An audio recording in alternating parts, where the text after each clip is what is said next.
Afternoon. नमस्कार विद्यार्थी मित्रों, धोरण 5 विषय गुजराती। तो આપણે આગળના લેક્ચરમાં પાઠ 3 મહેનતનો રોટલો જે એક બોધકથા છે, તેના લેખક છે પન્નાલાલ પટેલ। આ પાઠ આપણે સમજાવી દીધો હતો, એનું સ્વાધ્યાય પણ આપણે સોલ્વ કરાવી દીધું હતું અને આજે આપણે સ્વાધ્યાય પોથીના પ્રશ્નો જોઈશું।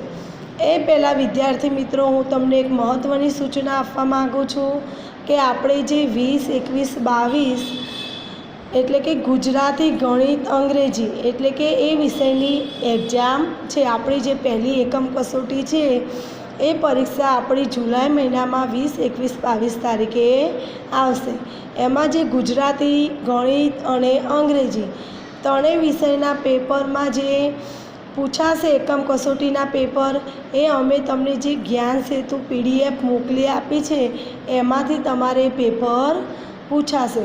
એટલે વિદ્યાર્થી મિત્રો, અમે દરેક વિદ્યાર્થી મિત્રોએ PDFમાંથી પ્રેક્ટિસ કરવાની રહેશે। એમાં કંઈ નવું નથી, આગલા જ ધોરણનું જ્ઞાન સેતુ બ્રિજ કોર્સ એટલે કે તમે ધોરણ 5માં આવ્યા છો, એમાં ધોરણ 4ના ગુજરાતીનું જ પુનરાવર્તન પૂછાશે। તમે અગાઉનું ભણેલા ભૂલી નથી ગયા, એના રિવિઝન રૂપે જ ગવર્મેન્ટ આ જૂન મહિનાનો એક્ઝામ એક જ્ઞાન સેતુ બ્રિજ કોર્સ એમાંથી પૂછાશે। એટલે કે દરેક ટીચરો બનતી કોશિશ કરશે જ્ઞાન સેતુમાંથી ભણાવવાની, પણ કદાચ બાકી રહી જાય તો તમારે જ્ઞાન સેતુ બ્રિજ કોર્સ PDFમાંથી તમારે પ્રેક્ટિસ કરવાની છે, મોઢે કરવાનું છે। એમાંથી તમે લખશો નહીં તો ચાલશે, પણ એનું વાંચન કરવાનું અને તમારે મોઢે કરવાનું રહેશે। હવે આપણે જોઈએ પાઠ 3 મહેનતનો રોટલો બોધકથા। તો એમાં આપણે પ્રશ્ન 1 જોઈએ કે નીચેના દરેક પ્રશ્નના ઉત્તર માટે આપેલા વિકલ્પોમાંથી સાચો વિકલ્પ શોધીને તેનો ક્રમ અક્ષર પ્રશ્નની સામે ચોરસ ખાનામાં લખો। ફરીથી કહું છું કે નીચેના દરેક પ્રશ્નના ઉત્તર માટે આપેલા વિકલ્પોમાંથી સાચો વિકલ્પ શોધી તેનો ક્રમ અક્ષર પ્રશ્નની સામે ચોરસ ખાનામાં લખો। તો આમાં વિદ્યાર્થી મિત્રો આપણે જવાબ જ યાદ રાખીશું, ABCD યાદ રાખીશું નહીં, કારણ કે આમાં આપણે પ્રશ્નમાં સાચો જવાબ A હોય અને પરીક્ષામાં કદાચ એનો B હોય, તો આપણે જે સાચો જવાબ છે એ યાદ રાખીશું, પછી એનો જે ક્રમ હોય એ આપણે સામેના ખાનામાં લખીશું। તો પહેલો પ્રશ્ન છે કે સાધુ મોચી પાસે શા માટે ગયા હતા? તો શું આવશે? જો એમાં 4 ઓપ્શન આપેલા છે, A પગરખાં સીવડાવવા, B આશીર્વાદ આપવા, C પારસમણી આપવા, D શિષ્ય બનાવવા। તો સાચો જવાબ શું આવશે આપણો? પગરખાં સીવડાવવા। તો એનો ક્રમ કયો છે? A, એટલે કે આપણે સામેના ખાનામાં એ લખીશું। સાધુ મોચી પાસે પગરખાં સીવડાવવા ગયા હતા। બીજો સવાલ છે કે મોચી ક્યાં રહેતો હતો? કાશીમાં, હરદ્વારમાં, મથુરામાં કે વૃંદાવનમાં? તો સાચો જવાબ શું આવશે? કાશીમાં। કાશીનો ગ્રેડ કયો છે? A, એટલે સામેના ખાનામાં એ લખીશું કે મોચી કાશીમાં રહેતો હતો। ત્રીજો સવાલ છે કે સાધુને મોચીનો કયો ગુણ સ્પર્શી ગયો? A કરીને પ્રામાણિકતા, B કરીને ચતુરાઈ, C કરીને કુશળતા, D કરીને કાબિલિયત। તો સાચો જવાબ શું આવશે? સાધુને મોચીનો પ્રામાણિકતાનો ગુણ સ્પર્શી ગયો। હવે ચોથો સવાલ છે મહેનતનો રોટલો બોધકથામાં શાનું ગૌરવ કરવામાં આવ્યું છે? તો A કરીને છે ધનનું, B કરીને શિક્ષણનું, C કરીને સુંદરતાનું, D કરીને શ્રમનું। તો સાચો જવાબ શું આવશે કે મહેનતનો રોટલો બોધકથામાં શ્રમનું ગૌરવ કરવામાં આવ્યું છે. તો શ્રમનો ક્રમ કયો છે? ડી. તો સામેના ખાનામાં આપણે ડી લખીશું. તો કે ચોથો, મહેનતનો રોટલો બોધકથામાં શાનું ગૌરવ કરવામાં આવ્યું છે? તો શું આવશે? શ્રમનું. તો શ્રમનો ક્રમ કયો છે? ડી. મહેનતનો રોટલો બોધકથામાં શ્રમનું ગૌરવ કરવામાં આવ્યું છે. પાંચમો સવાલ છે, મહેનતનો રોટલો બોધકથાના લેખક કોણ છે? એ. પન્નાલાલ શાહ, બી. પન્નાલાલ પટેલ, સી. જ્યોતિન્દ્ર દવે, ડી. રમણ સોની.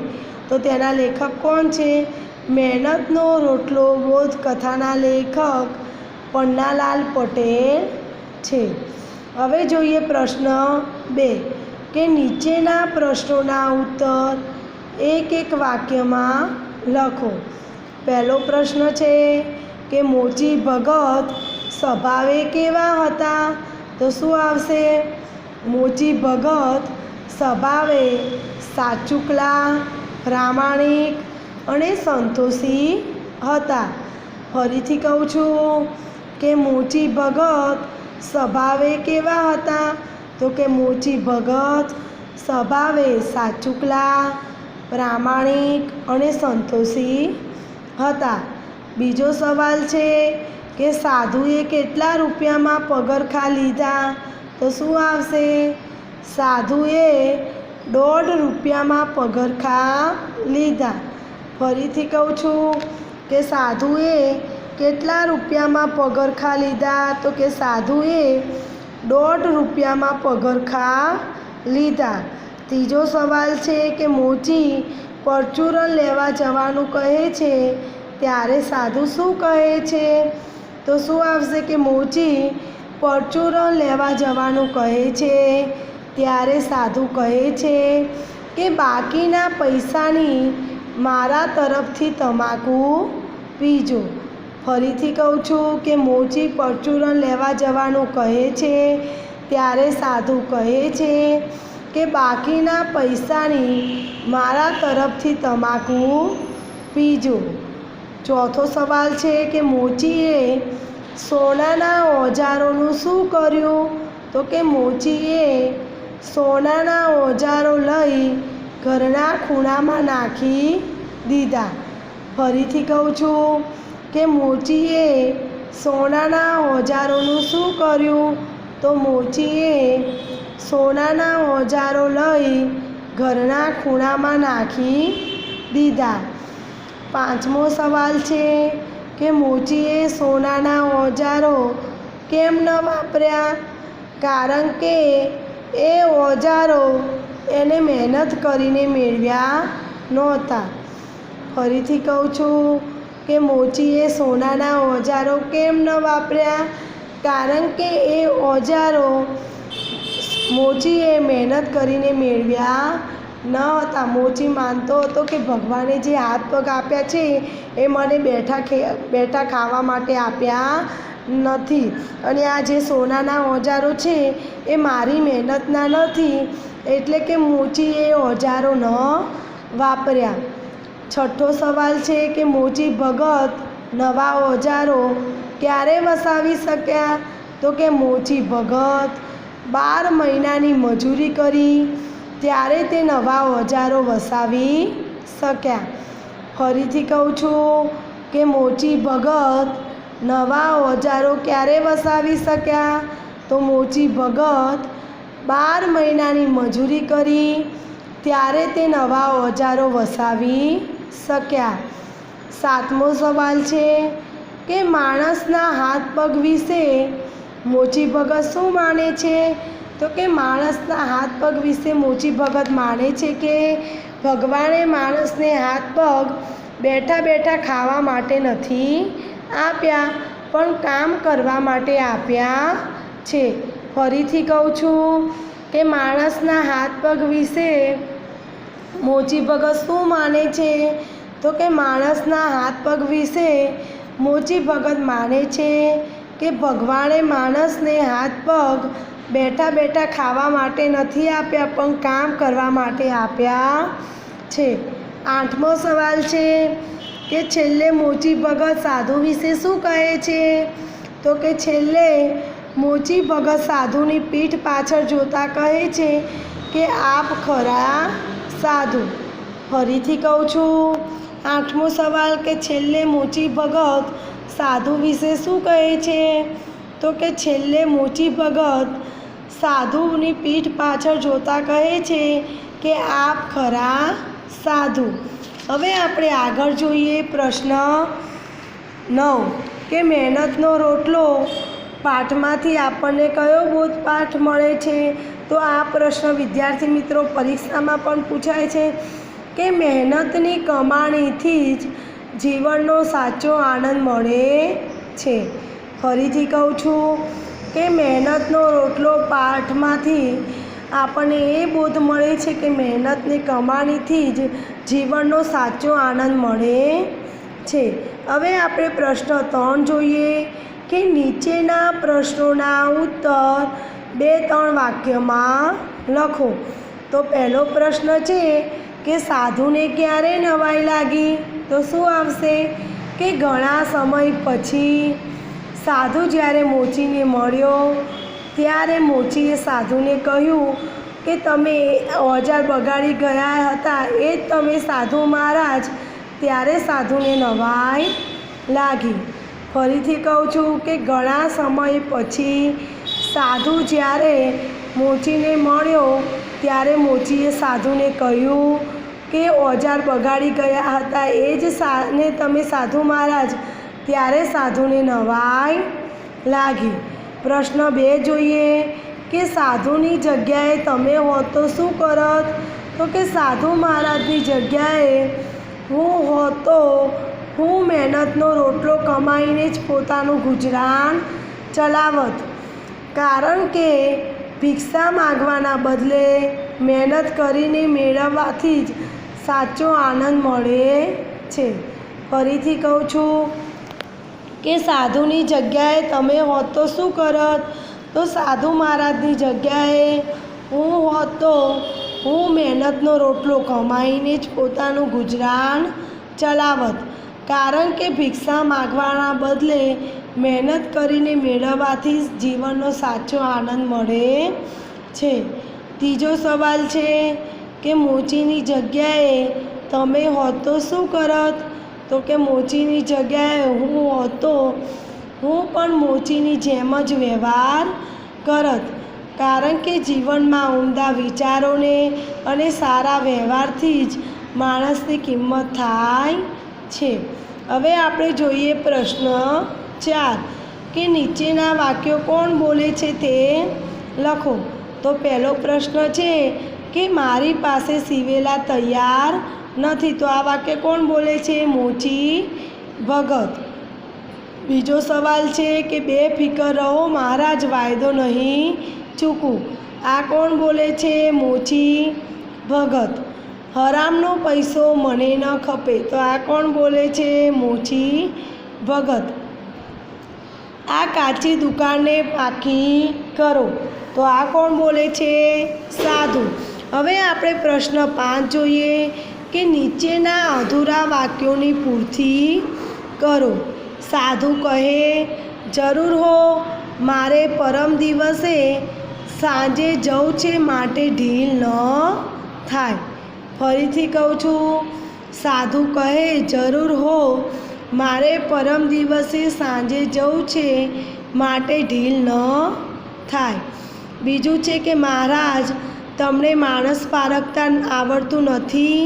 આખી દુનિયા જૂઠું બોલે છે એમ જ તમે માનો છો. તો આ બંને વાક્યોમાં જે અધૂરા વાક્ય છે એ આપણે પુસ્તકમાંથી જોઈને પૂર્ણ કરવાના છે. હવે આપણે જોઈએ પ્રશ્ન 6 કે નીચેના વાક્યોને વાર્તાના જે ક્રમમાં હોય તે ક્રમમાં લખો. તો આમાં જે 4 વાક્યો છે તે આડાઅવળા છે એટલે આપણે એને શેના ક્રમમાં લખવાના છે? પાઠના ક્રમ પ્રમાણે લખવાના છે. પહેલો પ્રશ્ન છે કે બેફિકર રહો મહારાજ, વાયદો નહીં ચૂકવું. બીજા નંબરનું વાક્ય છે કે સીવી દો તો શું લો. ત્રીજા નંબરનું છે કે એક મુઠ્ઠી ચણા તો મારી પાસે છે. ચોથું છે કે મારી પાસે સીવેલા તૈયાર નથી મહારાજ. તો આ બધા વાક્યો કેવા છે? આડાઅવળા. હવે પાઠના ક્રમ પ્રમાણે લખીએ તો પહેલું વાક્ય શું આવશે કે મારી પાસે સીવેલા તૈયાર નથી મહારાજ. બીજા નંબરે સીવી દો તો શું લો. ત્રીજા નંબરે બેફિકર રહો મહારાજ, વાયદો નહીં ચૂકવું. ચોથા નંબરે એક મુઠ્ઠી ચણા તો મારી પાસે છે. હવે આપણે જોઈએ પ્રશ્ન 7 કે યોગ્ય વિરામ ચિહ્નો મૂકી નીચેના વાક્યો ફરી લખો.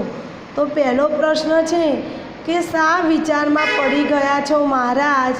મેં તમને કહ્યું એ ખોટું છે. તો શું આવશે? આના આ વાક્યોમાં વિરામ ચિહ્નનો ઉપયોગ કરેલો નથી.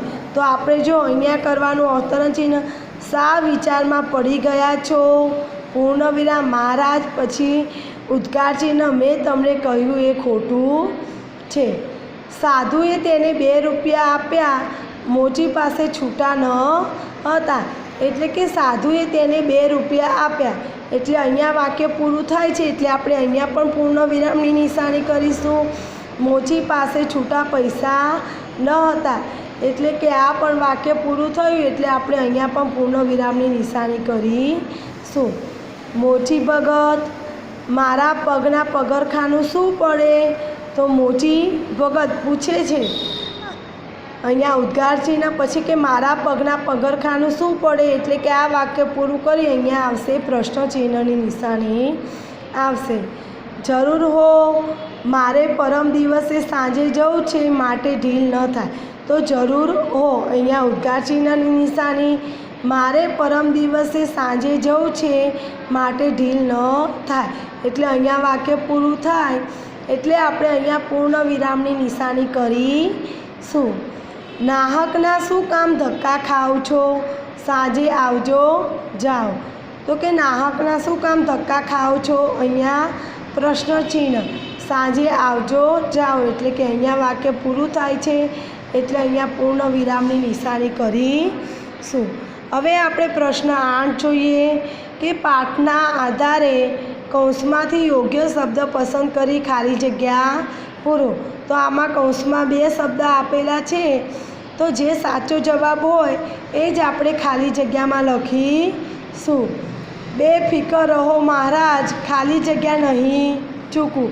શું આવશે? વાયદો. બીજા નંબરનું છે આ જોઈ સાધુ મોચી ઉપર બહુ ખાલી જગ્યા થયા. ખુશ કે નારાજ? તો શું આવશે? ખુશ. ત્રીજા નંબરનું હું સામેની દુકાનેથી ખાલી જગ્યા લઈ આવું. રૂપિયા કે પરચુરણ? તો શું આવશે? પરચુરણ. મારી પાસે ખાલી જગ્યા બનાવવાનું સાધન છે. સોનું કે જોડા? તો શું આવશે? સોનું. હું ખાલી જગ્યા માગીને પેટનો ખાડો પૂરો કરું છું. શું આવશે? ભિક્ષા કે પૈસા? તો શું આવશે? ભિક્ષા. હવે આપણે જોઈએ પ્રશ્ન 9 કે નીચેના શબ્દોના સમાનાર્થી શબ્દ લખો. પહેલું શ્રમ તો કે મહેનત, વાયદો તો કે મુદત, દુનિયા તો કે જગત, હાથ તો કે હસ્ત, ઈચ્છા તો કે મનોરથ, કિંમત તો કે મૂલ્ય, ઓજાર તો કે સાધન, જીવન તો કે જિંદગી. હવે આપણે પ્રશ્ન 10 જોઈએ કે નીચેના શબ્દોના વિરુદ્ધાર્થી શબ્દ લખો. પ્રામાણિક તો શું આવશે? અપ્રામાણિક. ઈચ્છા તો કે અનિચ્છા, સુખ તો કે દુઃખ, પ્રશંસા તો કે નિંદા, ખોટું તો કે સાચું, સંતોષ તો કે અસંતોષ. હવે આપણે આગળ જોઈએ પ્રશ્ન 11 કે નીચેના શબ્દોની જોડણી સુધારો. તો કે પ્રામાણિક તો કે આ પ્રામાણિક ખોટું છે. સામે સુધારીને આપણે આ રીતનું પ્રામાણિક લખીશું. પછી બિલકુલ તો કે આ બિલકુલ ખોટું છે. આપણે સામે સુધારીને આ રીતનું બિલકુલ લખીશું. હવે આપણે જોઈએ પરચુરણ. તો કે આ પરચુરણ શબ્દ ખોટો છે. સામે સુધારીને આ રીતનું પરચુરણ લખીશું. પારસમણી. તો આ પારસમણી શબ્દ ખોટો છે. સામે સુધારીને આ રીતનું પારસમણી લખીશું. શિખામણ. તો કે આ શિખામણ શબ્દ ખોટો છે. સામે સુધારીને આ શિખામણ કરીશું. દુનિયા. તો આ દુનિયા શબ્દ ખોટો છે. સામે સુધારીને આ રીતનું દુનિયા લખીશું. પ્રશ્ન 12. નીચેના શબ્દ સમૂહ માટે એક એક શબ્દ આપો. તો પહેલું છે કે પગનું રક્ષણ કરનાર. તો શું થશે? પગરખાં. બીજા નંબરનું છે કે સ્પર્શ માત્રથી લોઢાને સોનામાં બદલી નાખનાર. શું આવશે? પારસમણી. ઘેર ઘેર ફરીને ભિક્ષા માગવી. શું આવશે? માધુકરી. પોતાના બાવડાના બળે પોતાનું ભવિષ્ય બનાવનાર. શું આવશે? આપકર્મી. હવે આપણે જોઈએ પ્રશ્ન 13. નીચેના શબ્દોને શબ્દકોશની કક્કાવારીના ક્રમમાં ગોઠવો. મોચી, પૈસા, મહારાજ, ખુશ, પરચુરણ, ઈચ્છા. તો પહેલાં સ્વરનો ક્રમ આવે અને પછી વ્યંજનનો આવે. તો આપણે પહેલાં શબ્દો વાંચીશું. તો એમાં તમને લાગે છે કયો સ્વરનો શબ્દ છે? તો પહેલાં આવશે ઈચ્છા. હવે કક્કા પ્રમાણે જઈએ તો શું આવશે? ખુશ. પછી પરચુરણ, પૈસા, મહારાજ અને છેલ્લે આવશે મોચી. તો દરેક વિદ્યાર્થી મિત્રોએ ગુજરાતીમાં પાઠ 2નું સ્વાધ્યાય લખી લેવું. આજે હું સ્વાધ્યાય પોથીનું સમજાવ્યું છે એ પણ તમને ફોટા પાડીને મોકલીશ. તો તમારે ગુજરાતીની નોટમાં લખી મોઢે કરવું. સાથે સાથે તમારે જ્ઞાન સેતુમાંથી પણ પ્રેક્ટિસ કરવાની રહેશે. બાય.